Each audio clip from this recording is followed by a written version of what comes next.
Holy mackerel. Look at all the fish in here. Look at that. There's a whole bunch of them little rascals.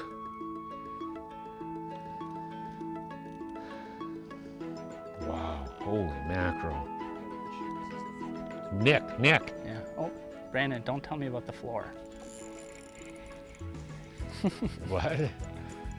Brandon's like, the floor I was gonna is say, you're looking at, let's see your float down. I'm saying, huh, I wish it was my float. It's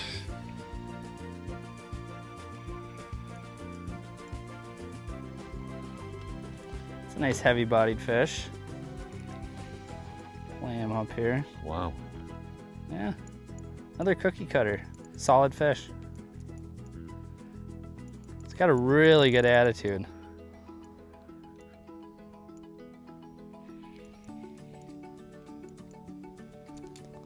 Look at that water clarity. A little bit smaller.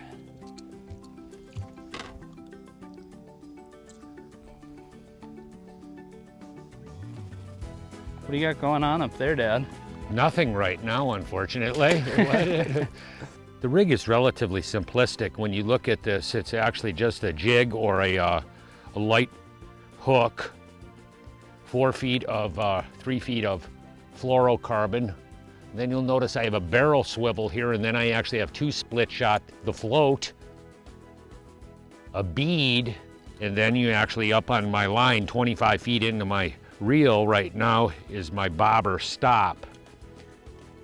But it's a pretty efficient system. I do know that, and I'm spooled with, this is 8-pound advanced mono. I like monofilament. I know that some guys like braid for this type of fishing, but I prefer mono for me. We'll see if we can get set back up here. You know, one thing that you'll notice when you're corking for walleyes is that the bobber is a decent bit away from the boat, and then your line goes straight down to your lure. And what that does is actually creates like a natural L in your line.